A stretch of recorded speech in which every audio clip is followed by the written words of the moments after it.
매번 연말에는 이런 얘기가 나왔던 것 같아요. 올해는 미국이 많이 올랐으니까 내년은 아닐 거야. 근데 지금 이제 15년째 계속 되고 있어요. 매년.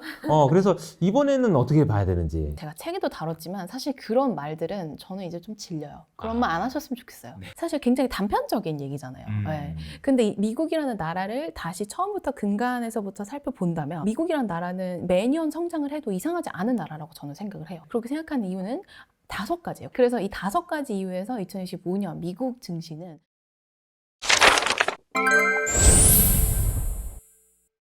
망건당 TV 구독자 여러분 안녕하세요. 여러분 투자 영감을 찾고 계신가요? 성공 투자를 위한 영감, 투자 영감 이호석입니다. 오늘 투자 영감 이호석에서 투자 영감을 찾아주실 첫 영감러는요. ETF 상품 분야에서는 이제는 국내 최고의 전문가로 꼽히는 분이죠. 금융계에서 글로벌 자산 시장을 오랜 기간 연구하시고 깊이 있는 분석과 효율적인 투자 전략으로 많은 신뢰를 받고 있는 분인데요. 오늘의 책의 저자이기도 하시죠. 바로 미래에셋 자산운용의 김수정 선임 매니저님입니다. 안녕하세요. 네, 안녕하세요. 특별히 오늘은 매니저님이 아닌 작가님으로 모셨는데요. 투자 영감이 되어줄 도서, 오늘의 책은 나는 ETF로 돈이 되는 곳에 투자한다 입니다. 새해를 맞아서 처음으로 투자를 시작하시거나 새로운 투자 전략을 고민하시는 분들 많으실 텐데요. 요즘처럼 불확실한 세상에서는 어디에 어떻게 투자해야 될지 진짜 고민이 많으실 것 같아요. 그래서 오늘 김수정 작가님을 모시고 새해 투자 포트폴리오를 알차게 짤 수 있도록 2025년 ETF 투자 전략에 대해서 이야기 나눠보려고 합니다. 최근 ETF가 주목을 많이 받고 있긴 해요. 근데 이게 얼마나 많은 분들이 지금 ETF를 투자하고 계신가요? 일단 숫자로 좀 말씀을 드리자면 국내 ETF 시장의 규모는 160조 정도 됩니다. 160조요. 네. 150에서 160조 사이를 이제 왔다 갔다 하는데 이제 시가총액 변동분도 있을 거니까. 그래서 그 중에서 이제 그냥 개인 투자자분들이라고 저희가 지칭하는 그냥 이렇게 편하게 투자를 하시는 분들, 기관과 은행 말고 투자를 하시는 분들의 비중이 3분의 1 정도 됩니다. 3분의 그러니까 1. 우리나라 전체 ETF 시장의 3분의 1인 50조 원 정도를 개인 투자자분들이 투자를 하고 계시다라고 봐주시면 됩니다. 그만큼 많은 분들이 이제 투자를 하고 계시다라고 이해해 주시면 될 것 같고 일간 이제 순매수나 이런 것들을 보더라도 가장 순매수가 이제 많이 찍힌 단일 ETF로 하루에만 이제 100억, 200억, 300억씩 들어오는 경우들이 많아졌기 때문에 많은 분들이 ETF를 많이 투자를 하고 계시다라고 이해를 하고 있고 또 요즘 유독 이제 미국 증시가 오르면서 같이 이제 ETF 매수세가 좀 더 강해진 것 같다는 느낌이 저는 좀 듭니다. 이게 왜요? 왜 그러냐면 아무래도 국내 ETF 중에서 가장 유명한 게 미국 대표 지수를 추종하는 ETF예요. 네, S&P 500, 뭐 나스닥 100 지수 추종하는 ETF가 이제 제일 인기가 많은데 이제 미국 대표 지수들이 뭐 연일 사상 최고치 경신했다 이런 뉴스들이 쏟아지니까 이제 투자자분들 입장에서는 가장 손쉽게 투자할 수 있는 방법을 찾고 계실 텐데 그런 거를 ETF로 많많이 해주시는 것 같습니다. 나도 소외될 수 없어. 이런 생각이 좀 있는 것 같습니다. 그런데 우리가 보면은 ETF 시장이 160조 원이라고 하니까 이게 진짜 저도 깜짝 놀랐네요. 이 숫자가 불과 얼마 전까지만 해도 이 정도는 아니었는데 전혀 얼마나 아니었죠. 빨리 커진 거예요, 이게? 이게 2020 저희가 100조를 넘은 지 그렇게 오래되지 않았거든요. 그리고 사실 ETF 전체 시장이 성장하는 속도는 전 세계적으로 봤을 때 미국도 빠르고 우리나라도 빠른데 우리나라는 특히 특징적인 게 개인 투자자분들이 정말 많이 개인 투자하십니다. 투자자분들이 네. 제 생각에는 개인 투자자분들이 진짜 똑똑하셔서 그런 것 같아요. ETF가 훨씬 투자하기가 좋잖아요. 너무 똑똑하세요. 저는 매번 업계에 있는지 꽤 됐는데 너무 맨날 느낍니다. 너무 똑똑하신 것 같다. 그러니까 이제 눈치가 정말 빠르시고 살 길을 찾으려고 오늘도 이제 이 영상을 보시는 분들은 2025년에 어떻게 해야 되나 이런 고민들을 하고 계신 분들이거든요. 맞아요. 그런데 이 부분을 좀 설명해 주시면 좋을 것 같아요. 그러니까 개별 주식에 투자하는 거랑 ETF랑 이렇게 비교했을 때 ETF가 왜 이게 매력적이라고 볼 수 있는 건지. 일단 여러 가지 이유가 있겠지만 그러니까 첫 번째로 말씀을 드리자면 ETF는 그냥 ETF 자체로 분산 투자가 됩니다. 아시겠지만 이게 단일 종목에 몰빵을 하다 보면 리스크를 너무나도 많이 지고 가는 겁니다. 맞아요. 예를 들어가지고 테슬라로 예를 한번 들어볼게요. 그래서 인기가 많으니까. 근데 테슬라의 주가 변동성이 굉장히 높습니다. 그러니까 맞아요. 오를 때는 너무 신나요. 오를 때 기분이 오를 좋죠. 너무 네. 신나요. 너무 신나는데 떨어질 때는 또 무섭게 하루에 막 7%씩 8%씩 떨어졌던 경우들이 있었죠. 근데 제 책에 이제 구체적인 예시를 담아뒀는데 그럴 때 테슬라의 단일 종목에 내 100% 자산을 투자를 하셨다면 이게 떨어지는 거를 그대로 다 겪으셔야 되는데 그를 대신해서 전기차 관련되어 있는 ETF나 뭐 자율주행 컨셉으로 만들어진 ETF에 투자를 하셨다면 떨어지는 폭은 조금 더 덜하다라고 이해해 주시면 좋을 것 같고 한 가지 더 이제 개별 주식보다 ETF가 매력적이라고 생각하는 이유는 예를 들어서 네. 앞으로 미래가 변할 거잖아요. 뭐 양자 컴퓨팅도 있고 그다음에 우주도 있고 AI도 있고 소프트웨어도 있고 여기서 위너가 누가 될지 우리가 판단을 하는 게 굉장히 어렵습니다. 네. 정말 공부를 많이 하셔야 되는데 ETF 같은 경우에는 일단 가능성이 있는 종목들을 다 이제 골라가지고 담아둡니다. 그러면은 거기에서 어떤 종목들이 상승을 한다라 그러면 ETF 가격에는 일정 부분 반영이 되겠죠. 그래서 그런 것들도 미리 좀 혁신성장 산업에 대해서 앞으로 변화할 미래에 대해서 위너가 누가 될지 정확하게 알 수 없는 그런 시점에 ETF에 투자를 해 놓으시면 좀 전반적으로 분산 투자를 미리미리 해놓을 수 있는 그런 장점이 있습니다. 이게 ETF 할 때 F가 펀드잖아요. 펀드를 거래할 수 있도록 해준 거기 때문에 그냥 개별 주식을 사는 것보다는 훨씬 더 좀 안정적으로 투자할 수 있다는 점. 그리고 혹시 아세요? 그 누가 이길지? 모르잖아요, 솔직히. 모르면은 그냥 그 중에 섞어 있는 것 중 그 중에 한 명이 나오겠지, 승자가. 이런 이제 컨셉이라고 보면 될 것 같습니다. 그러면 이렇게 좋은 장점이 있는데도 불구하고 왜 ETF에 사람들이 아직도 투자를 못 하고 있는 걸까요? 일단은 ETF를 한 번도 거래해보시지 않은 분들 입장에서는 이게 뭐지? 일단 제가 봤을 때 그게 첫 번째 허들인 것 같아요. 근데 ETF가 정확하게 뭔지 모르시는 분들도 분명히 있거든요. 그리고 개별 종목을 투자하시는 분들 입장에서는 ETF의 수익률이 다소 아쉬울 수도 있다고 생각을 합니다. 네. 개별 종목을 성공적으로만 투자를 한다면. 근데 현실적으로 굉장히 어렵죠. 해본 사람은 알죠. 현실적으로 굉장히 어렵지만 이제 그런 부분들에 있어서 ETF 말고 나는 개별 종목으로 가겠다라고 생각하시는 분들이 있을 수도 있고 ETF가 Exchange Traded Fund인데 일단 ETF 자체가 처음 들어보는 분들도 계실 거라고 생각을 해서 아직까지는 개별 종목만큼 허들이 낮은 건 아니다라고 저희도 생각을 하고 있습니다. 그 작가님께서 이 책을 내셨을 때 사실 저는 이 책을 보면서 야, 이거는 ETF 투자의 바이블이다. 저는 이렇게 생각을 했거든요. 너무 지나친 격찬인가요? 감사합니다. 그런데 상당히 민망한데. ETF 투자에 대한 모든 것이 사실 담겨 있어요. 그런데 출간 시점하고 지금을 비교해 보면 어쨌든 시간이 지나다 보면 나 좀 이걸 넣을 걸 그랬다. 이런 생각이 좀 드는 게 있을 것 같아서 그런 부분이 추가하고 싶은 분이 있다면 어떤 부분이 있을까요? 사실 가장 중요하게 제가 만약에 개정판을 낸다면 개정판을 낸다면? 일단 트럼프에 대한 내용이 들어가야 될 것 같아요. 트럼프 대통령이 가지고 가는 정책이라던가 앞으로 4년 동안 유효할 부분들이 분명히 있잖아요. 그런 부분들을 좀 담고 싶다라고 좀 생각을 했었고 그래서 일단 트럼프의 정책, 그 다음에 미국이 앞으로 나아갈 방향성과 미국의 경제 이런 것들도 좀 업데이트를 해보면 참 좋지 않았을까라는 생각을 하고 있습니다. 기본적으로 ETF 투자를 하시는 부분에 대한 것들은 이제 바이블이니까 네. 그냥 이거는 그냥 기본적으로 깔고 가는데 상황은 계속 바뀌니까 특히나 이제 트럼프 정책 진짜 기대가 많이 되기도 하고 우리 입장에서는 또 걱정도 되기도 하고요. 맞아요. 그런데 그런 부분들을 담았으면은 좀 더 좋을 것 같다. 지금 만약에 쓴다면 그 정도로 생각하고 있습니다. 자, 그러면 2025년을 기점으로 해서 달라진 내용들을 좀 다뤄보도록 하겠습니다. 2025년에도 일단은 미국 주식에 대한 기대감 상당히 큰 상황인데 이제 너무 많이 올라서 저는 근데 지나놓고 보면 한 2008년부터 매번 연말에는 이런 얘기가 나왔던 것 같아요. 올해는 미국이 많이 올랐으니까 내년은 아닐 거야. 그게 지금 이제 15년째 계속 되고 있어요. 매년. 그래서 이번에는 어떻게 봐야 되는지. 네. 제가 책에는 2025년 전망을 적지는 않았지만 2025년 전망과 함께 제가 가져왔어요. 자료를 따로. 네, 유튜브판으로. 네. 자료를 따로 가져왔기 때문에 좀 설명을 드리면 좋을 것 같습니다. 일단은 말씀 주신 것처럼 매년 이 얘기가 나와요. 음. 올해는 많이 올랐으니까 내년은 별로 안 오르지 않을까라는 그쵸. 얘기가 나오는데 제가 책에도 다뤘지만 사실 그런 말들은 저는 이제 좀 질려요. 그런 아. 말 안 하셨으면 좋겠어요. 네. 올해 많이 올랐으니까 내년에는 안 오르지 않을까라는 거는 사실 굉장히 단편적인 얘기잖아요. 네. 근데 이 미국이라는 나라를 다시 처음부터 근간에서부터 살펴본다면 미국이라는 나라는 매년 성장을 해도 이상하지 않은 나라라고 저는 생각을 해요. 특히 2025년에는 미국으로 자금이 쏠릴 가능성이 굉장히 높다라고 생각을 합니다. 네.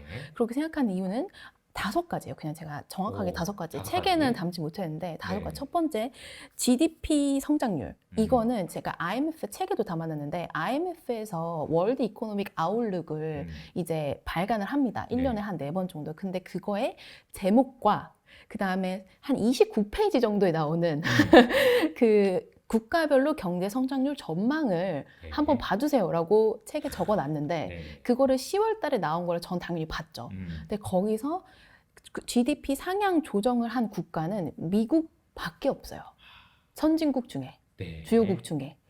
그러니까 당연히 GDP 성장률은 미국이 좋을 것이기 때문에 경제가 탄탄해야 주가가 오를 수 있는 바닥이 형성이 된다고 저는 그렇죠. 생각을 합니다. 그래서 첫 번째 이유는 GDP 경제 성장률 상향 조정, IMF. 그러니까 그렇게 경제가 좋다. 네, 경제가 좋다. 다음 두 번째는 레드 수입이에요. 레드 수입. 이 레드 수입은 살짝 설명을 드리자면 지금 트럼프 대통령이 공화당이죠. 당선이 네. 됐고 그 다음에 상원, 하원 다 레드. 공화당이 다 이제 휩쓸었어요. 휩쓸었습니다. 그래서 이제 레드 수입이라고 얘기를 하는데 레드 수입이 되면은 어떤 일이 벌어지냐면 첫 번째는 트럼프가 얘기했던 행정 정책을 막아설 사람들이 없다라는 뜻입니다. 하고 싶은 대로 다 한다는 하고 싶은 대로 다 합니다. 근데 그거의 가장 첫 번째가 될 거라고 저는 생각하는 거는 세법이에요. 세법. 네. 왜냐하면 2017년도에 트럼프 1기 때 트럼프가 입법해서 만들어 놓은 세법안이 있어요. 근데 그게 2025년에 만료가 됩니다. 그러면은 임기를 취임하고 1월 20일 날 취임을 할 거잖아요. 네. 그러면은 100일 정도 그 100일 동안에 가장 좋은 성과를 나타내야 되는데 세법 개정안을 넣을 거예요. 아. 그렇다면 이제 법인세 인하해줬다. 법인세 인하해준다라고 하는 거. 그리고 법인세 인하 플러스 개인 소득세도 감면해줄 수도 있다. 이런 얘기를 한 적이 있습니다. 네. 그래서 그런 부분들을 건드리면 주식 입장에서는 좋을 수밖에 없어요. 그래서 이 레드 수입이 두 번째고 세 번째는 탄탄한 소비와 고용입니다. 소비와 고용. 이건 약간 GDP랑 살짝 연결되기도 하는데 이 소비 같은 경우에는 그 미시간대 소비 심리 지수 미시간대에서 나오는 소비자 심리 지수. 대학원생들 혼내가지고 나오는 거 있어요. 네. 네, 그런 거 있어요. 네, 그런 거랑 그 다음에 소비 심리 지표들을 봤을 때 미국 소비 심리 지표들이 우상향하는 모습을 저는 이제 10월, 11월에 확인을 하고 이제 지금 촬영을 왔기 때문에 그렇군요. 내년에도 소비는 괜찮을 것이다. 소비가 탄탄할 괜찮아. 것이니까. 네. 근데 소비가 좋아야 여러분 기업들이 살아요. 왜냐면 그쵸. 소비를 쫄라매면은 그냥 테크 기업이건 뭐 소비재 기업이건 아무래도 소비가 줄어들면 힘들기 때문에 소비가 미국은 탄탄하다. 특히나 이제 소비 중심 국가이기 때문에 더 그렇죠. 네. 그리고 두 번째는 고용. 네. 고용도 탄탄합니다. 지금 거의 완전 고용 수준에 네. 있는지 몇 년 됐어요. 오래됐어. 정말 대단한 나라라고 네. 생각합니다. 그렇게 사람이 많은데 어떻게 완전 고용 수준을 그렇게 길게 유지할 수 있을까? 탄탄한 고용이 뒷받침이 된다. 그러면 가처분 소득이 늘어나겠죠. 그러니까 대출 대비 가처분 소득이 늘어나야 소비를 합니다. 그래서 그런 부분들을 같이 확인을 한 결과 괜찮다라고 봤고 그 다음에 네 번째는 미국 기업들의 투자 재개. 트럼프 대통령 당선이 되면서 금리가 생각보다 안 떨어질 수도 있다는 얘기들이 많이 나오고 있습니다. 맞아요. 그래서 금리 인하 사이클이 우리가 예정한 것만큼 안 돌아갈 것이다. 네. 라는 것도 저도 어느 정도 인정은 하는데 그럼에도 불구하고 금리가 올해만큼 높게 유지되지는 않을 거라고 생각을 합니다. 적어도 내릴 거냐 오를 거냐 그러면 내릴 가능성이 내릴 높아요. 가능성이 높죠. 유지나 내리거나 네. 둘 중에 하나니까. 그러면 워낙에 금리 인상을 할 때 투자를 쫄려왔던 그런 미국 기업들이 투자를 재개할 가능성이 높아진다라고 생각을 합니다. 그럼 이 투자가 늘어나면 낙수 효과가 일어나잖아요. 그러니까 빅테크들이 투자를 이만큼 하면 뭐 데이터 센터로도 가고 거기서 또 외주를 주고 등등등등이 되고 신기술을 위한 새로운 뭐 발굴하는 것들도 늘어나니까 이제 기업 입장에서는 굉장히 긍정적인 호재로 작용할 수 있다고 생각을 하고 다섯 번째죠. 마지막. 네, 마지막 다섯 번째. 다섯 번째 AI 성장입니다. 아하. 이 AI 성장은 제가 책에도 다뤄놨는데 AI 같은 경우에는 저는 겨울과 봄을 왔다 갔다 하다가 이제는 다시는 겨울로 못 갈 것 같다는 생각이 들어요. 여름으로 진입하고 있어요. 네. 네, 이거 네. 이렇게 생각을 하는 이유는 일단은 기업들이 AI를 통해서 돈을 벌기 시작했잖아요. 그럼 이거를 놓지 않을 거라고 생각해요. 아. 어떻게든 다른 방법을 찾아서 AI를 통해서 돈을 벌고자 하는 노력을 가할 것이고, 그 다음에 뭐 하드웨어에서 소프트웨어로 가고 서비스로 가고 이런 흐름은 있겠지만 AI 산업 자체는 성장할 가능성이 굉장히 높다라고 생각을 하고 있고, 네. 그다음에 한 가지 더 이제 2025년도를 콕 집어서 말씀드리는 이유는 일단 트럼프가 AI 산업에 대해서 중국과의 전쟁이라고 생각을 해요. 실질적으로 임퍼슬 팟캐스트라고 이제 미국에서 대선을 나왔을 때 트럼프가 이제 한창 이제 대선을 위해서 노력할 때 네네. 대통령을 위해서 노력할 때 나와서 했던 말이 자기는 AI는 슈퍼파워라고 생각을 한다. 그리고 이 AI가 중국과의 경쟁 관계가 있다는 것을 알고 있다. 그래서 질 수 없다. 이런 식으로 얘기를 한 인터뷰가 있거든요. 네. 그래서 이런 부분들이 같이 종합적으로 파악이 될 거고, 그리고 여러분들은 잘 모르실 수도 있는데 바이든 정부 때 Executive Order on AI라 그래가지고 AI 관련돼서 산업 성장을 도와주는 것보다는 인권, 그 다음에 범죄의 가능성 이런 그렇죠, 부분들을 체크를 하라라는 오더가 내려왔었어요. 바이든 약간 좀 정부 때는. 천천히 좀 하자. 네, 이런 느낌이 맞아요. 있었죠. 천천히 좀 하자. 근데 그런 부분들을 폐지를 하겠다, 수정을 하겠다라고 트럼프 대통령이 얘기를 했기 때문에 왜냐하면 중국한테 지면 안 되니까. 지면 안 네. 되니까. 기분 나쁘죠. 어. 네. 그래서 이 5가지 이유에서 2025년 미국 증시는 상당히 자금이 몰릴 가능성이 높다라고 보고 있습니다. 제가 질문을 미국이 내년에도 좋을까요? 질문 하나 드렸는데 5가지로 대답을 해주셨어요. 첫 번째가 GDP, 미국 경제 좋아요. 그런 거고요. 그리고 레드 수입, 트럼프 마음대로 할 건데 트럼프가 잘할 것 같다 이런 얘기인 것 같고요. 기업 친화적, 시장 기업 친화적이고 시장 주가에 유리한 정책들을 쓴 거기 때문에 법인세를 낮춰주는데 이건 영구적으로 낮춰져 버릴 거야 이런 식으로 이제 얘기하고 있는 상황이니까요. 그리고 세 번째는 소비도 좋고 고용도 좋고, 네 번째는 투자를 할 거고, 세 번째는 AI. 이거 이제 트럼프가 AI에 진짜 진심이다. 그러니까 이제 제가 이제 그 안 좋은 거 아닌가요? 라고 이제 끼어들 틈이 없을 정도로 5가지로 꽉 채워가지고 그냥 설명을 해주신 것 같습니다. 자, 그러면은 이제 그 미국에 대한 이야기를 했으니까 다른 나라로 좀 넘어가 볼까요? 이제 보통 탈세계화 트렌드라고 얘기하면서 가장 큰 수혜를 받는 나라로 지목되는 곳이 인도였었어요. 그래서 인도에 대한 투자는 여전히 유효할까요? 어때요? 인도는 저도 이걸 업데이트를 좀 해가지고 말씀을 드리자면, 저는 항상 업데이트를 하는 사람이기 때문에 책은 이제 참고용으로 봐주시면 되는 거고, 책에서 제가 적어놓은 거는 탈세계화 트렌드가 꺾이지 않을 것이다라고 적어놨어요. 근데 그거는 정말 긴 호흡이에요. 맞아. 50년 동안 이어졌던 세계화 트렌드가 반대로 이제 몇십 년 동안 이어질 것인데, 앞으로 이어질 것인데 거기서 수혜를 보는 국가는 인도죠. 근데 그 인도의 모디 총리가 3선이 당선됐잖아요. 근데 이 모디 총리가 꿈꾸는 거는 2000년대 초중반에 모든 것이 다 메이드 인 차이나였던 그런 시절을 기억하시죠? 맞아요. 다 기억하실 텐데 그거를 메이드 인 인디어로 바꾸는 게 모디 총리의 꿈입니다. 그러니까 미국과 중국이 싸움을 하는데 옆에서 너무 신나 이러면서 이제 좋은 과자를, 맛있는 과자들을 다 주워 먹고 있는 사람이 인도인 거죠. 그래서 이 싸움에서 수혜를 보는 건 인도고, 인도는 메이드 인 인디아라는 꿈을 가지고 있고 기업 친화적인 정책들을 굉장히 많이 펼치고 있습니다. 그러니까 내가 인도 모디 총리가 마음에 드는 사업을 하는 기업들한테는 너네 생산을 많이 하면 많이 할수록 인센티브 줄게까지 나온 상황이기 때문에, 그 다음에 인도 소비도 인도 하면 가장 먼저 떠오르는 게 인구 아닌가요? 그렇죠. 인구를 중국을 뛰어넘었어요. 그렇기 때문에 그런 부분들이 소비에 나타나면 인도도 상당히 매력적이다라고 인구 생각합니다. 구조도 되게 좋아요. 인구 구조가 젊은 좋아요. 친구들이 많아요. 네. 그러니까 고령화 사회가 절대 아니고 딱 정확한 마른 목골을 그리고 있어요. 생산 가능 인구가 계속해서 늘어나는 구조인 거죠. 네. 그러면 인도도 좀 괜찮다. 라고 생각을 하시는 거고. 네네. 인구 얘기 나왔으니까 이 얘기를 안 할 수가 없습니다. 우리나라는 어떻게 될까요? 이게 이제 우리나라는 반대입니다. 생산 가능 인구는 줄고요. 노령화가 심각합니다. 내가 우리나라 ETF, 한국 ETF는 어떨까요? 사실 저는 책에 한국 ETF를 거의 담아놓진 않았어요.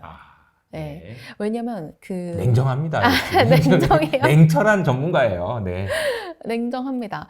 그럼에도 불구하고 이제 반도체, 국내 반도체 ETF는 담아놨고, 그 다음에 2차 전지는 많이들 궁금해하시는 것 같아서 제가 분석을 해서 담아놨는데, 우리나라 그 증시를 봤을 때는 이제 반도체 그러니까 워낙에 큰 비중을 차지하고 있는데 시가총액에서 네. 국내 반도체 기업들은 칩스 법안, 이제 미국의 칩스 법안이 수정안이 나와 봐야 아하. 알 것 같아요. 아하. 그러니까 칩스 법안을 폐지할 거야 라고 트럼프가 얘기를 했는데 사실 폐지는 현실적으로 전 좀 어렵다고 보고 네. 왜냐하면 칩스 법안을 입안을 한 게 트럼프 행정부 때예요. 1기 때. 음. 그래서 이거를 폐지하는 거는 말이 안 될 것 같고 네. 수정을 해 나갈 텐데 그 수정을 할 때 제일 중요한 건 구체적으로 VEU입니다.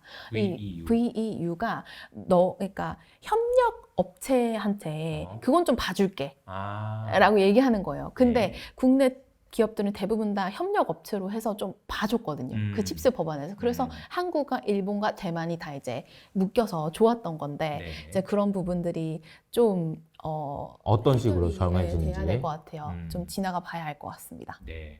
한국에 대해서는 냉정한 평가를 좀 해주셨다고 보면 되겠습니다. 그리고 아직은 검토해봐야 될 부분이 좀 있다. 내년에 이제 트럼프가 진짜로 어떻게 나오는지. 근데 이제 한 가지 좀 아쉬운 점은 외신을 많이 보실 테니까 네. 외신에 보면 우리나라에 대한 이야기, 정치 이야기가 좀 많이 나온다는 게 조금 아쉬운 부분이지 않나라는 생각이 좀 듭니다. 그리고 이제 책에 보면은 ETF 투자 포트폴리오에 담아야 될 ETF로 국가 대표 지수 ETF 그리고 이제 채권 ETF하고 하나 더 한 게 혁신 성장 테마형 ETF. 네. 요거 이제 넣으셨는데 이게 이제 AI는 여기서 이제 혁신 기술에서 이제 빼놓을 수 없는 아주 중요한 키워드가 되겠죠. 그러니까 이제 2025년에도 그런 흐름이 계속될지 좀 궁금합니다. 일단 앞에서 조금 설명을 드렸는데 제가 항상 이런 식으로 말씀을 드리면 선호도를 물어보시는 분들이 뭐가 제일 계세요. 좋냐? 다 국가 좋다는, 중에서는 오케이. 뭐가 제일 좋냐? 아니면은 그 혁신성장 테마형 중에서는 뭐가 제일 좋냐? 네. 뭐 이런 식으로 많이들 물어보시는데 그거랑 섞어가지고 좀 말씀을 드려볼게요. 네. 일단은 국가 대표 지수를 제가 담아야 된다고 말씀을 드렸는데 가장 선호하는 국가는 미국입니다. 네. 왜냐면 미국이란 나라는 제가 예전에 그냥 다른 채널에 나가서도 말씀을 드렸던 이유는 미국은 기업들이 힘이 정말 센 나라입니다. 그래서 성장을 도모하기 굉장히 좋은 나라예요. 네. 그래서 기업들의 경쟁이 정말 만만치 않아요. 정부가 지켜주지 않아요. 다른 나라랑 경쟁하는 건 지켜주는데 기업들 간의 경쟁이 지켜주지 않기 때문에 엄청난 성장성을 위해서 미래를 준비하는 거를 이제 투자자분들은 그걸 그냥 앉아서 누리시면 되는 거기 때문에 미국이란 나라는 상당히 매력적이다. 근데 그 미국이란 나라를 매력적으로 만드는 혁신 테마형 기술들이 있거든요. 그게 이제 AI, 자율주행, 전기차 이런 것들이라고 저는 생각을 해요. 반도체까지.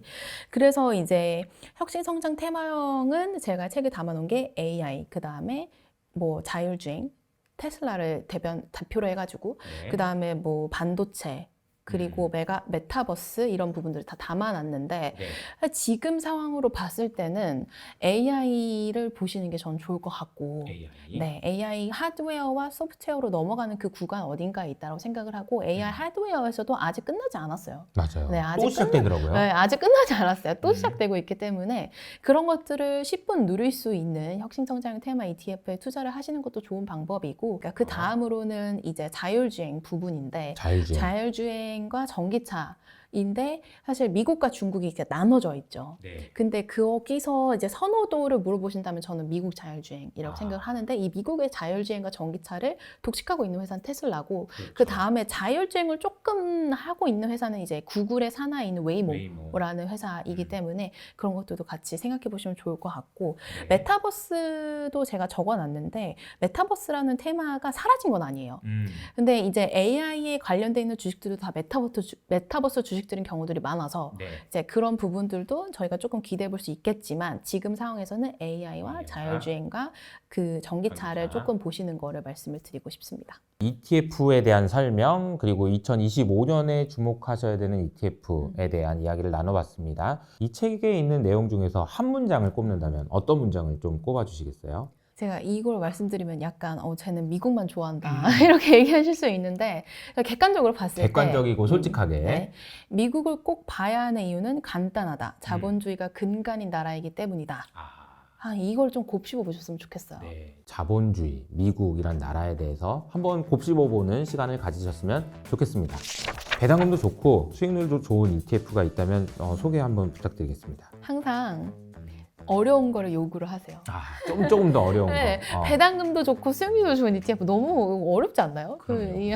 하지만 해내야 됩니다. 하지만 해내야 네. 됩니다. 이 월배당 ETF 중에서도 분배율이 높은 애들이 막 여러 개인데 뭘 투자해야 되느냐? 완전 꿀팁인 것 같아요. 네, 네.